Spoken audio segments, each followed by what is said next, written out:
Shalom, shalom, frères et sœurs bien-aimés dans le Seigneur Jésus-Christ. À tous les internautes, à tous les frères, à tous les amis, je vous salue et je vous dis bonjour. Ici c'est BKM, la sentinelle. Je suis présent et je suis toujours là. Je viens une fois de plus encore pour essayer d'échanger avec vous sur un sujet. Parce que moi j'ai mes oreilles un peu partout. J'ai entendu encore une fois des personnes face à des hommes qu'on appelle des pasteurs, de ceux qui se disent pasteurs, ceux qui se disent hommes de Dieu. Ils sont en face de leurs contradicteurs. Ils sont en face des personnes avec qui ils veulent débattre.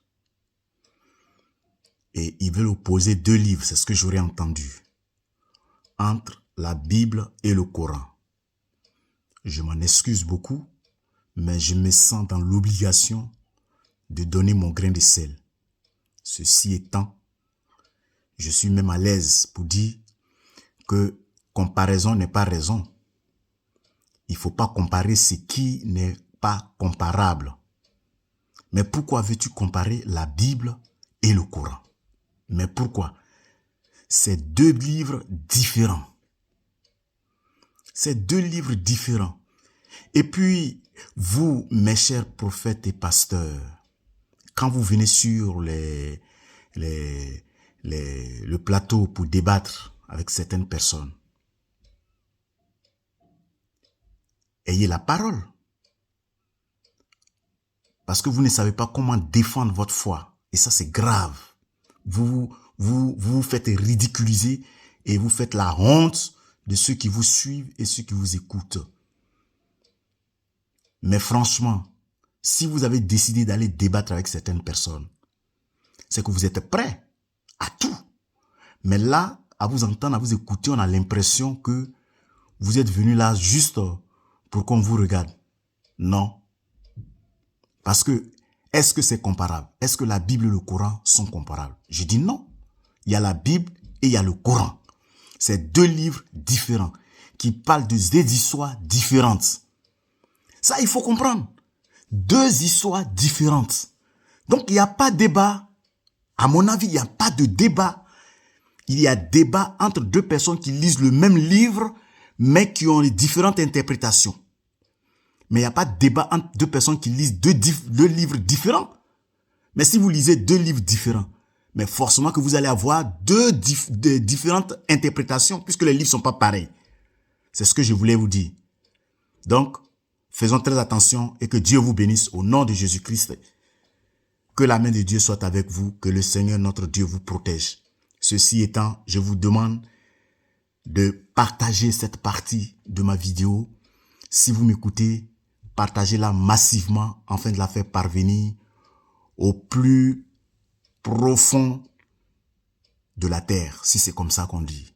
Oui, parce qu'il faut que tout le monde entende, il faut que tout le monde écoute, parce que c'est pas possible. On dit la Bible, et vous voulez comparer ça à un autre livre, c'est-à-dire le livre de Bouddha, le livre de... Moi, je comprends pas, je comprends pas. C'est quoi vous cherchez? Entre la Bible et le livre, quel est le livre de Dieu? Mais qui vous a dit que Dieu a un livre? Vous avez déjà vu le livre de Dieu? Non, mais attendez, voilà, écoutez. Et comme ça, vous allez à une table pour discuter de ce sujet-là. Mais c'est un non-sens. C'est un non-sens. C'est deux livres différents. C'est comme ça. Il n'y a pas. Mais c'est quoi le problème? Maintenant, vous rentrez dans les deux livres maintenant. Vous prenez les différents textes et vous voulez les comparer. Mais c'est pas possible. Enfin, je sais pas si, je ne sais pas, je sais pas. Vous et moi, est-ce qu'on voit la même chose? Est-ce qu'on lit la même chose? Est-ce qu'on entend la même chose? Mais nous, les chrétiens, je dis bien nous, les chrétiens, chez nous, il n'y a pas de comparaison. Notre livre de foi, c'est notre livre de foi. Et nous ne disons pas que la Bible est descendue du ciel, d'auprès de Dieu pour descendre sur quelqu'un. Jamais. La Bible est un assemblage de livres de plusieurs auteurs. C'est ça la définition. Oui, il y a eu plusieurs auteurs. Et donc les gens, ils ont mis tout ensemble et ça a formé ce qu'on appelle la Bible. Ce n'est pas quelqu'un d'autre qui a donné le nom Bible. La Bible, c'est un mot français. Bible qui veut dire bibliothèque. Donc c'est un ensemble de livres. Quand vous avez votre bibliothèque à la maison, la bibliothèque, il y a beaucoup de livres dedans. Voilà. Donc c'est tous ces livres-là qui sont rassemblés dans un truc qu'on appelle une bibliothèque, Bible. Donc quand tu ouvres un livre de cette bibliothèque, le livre et l'auteur te parlent d'une histoire, te racontent une histoire. C'est ainsi qu'il y a le livre, il y a le livre qu'a écrit Moïse et ses contemporains, il y a le livre des Proverbes, il y a le livre jusqu'à l'Ancien Testament. Ils ont écrit. Des histoires qu'ils ont vécues à leur temps. Ils ont écrit ça pour nous. Et il y a des choses que Dieu a révélées à ses enfants qu'ils ont écrit. À Moïse, nous savons très bien que Moïse a été sur la montagne et que Moïse, Dieu même de cette propre main, a écrit les 10 commandements sur les tables et il a donné à Moïse. Dieu a écrit de ses mains et il a donné à Moïse. Et Moïse a pris, il est descendu. Moïse a pris et après il a brisé ça. À cause de sa colère, il a brisé ça. Et après Dieu l'a mis de côté et Dieu lui a dit d'écrire et il a écrit. C'est ainsi que ces choses ont été écrites pour notre instruction. Ce sont des hommes qui ont écrit. Ce sont des hommes. Ce n'est pas Dieu qui a écrit. Ce sont des hommes qui ont écrit.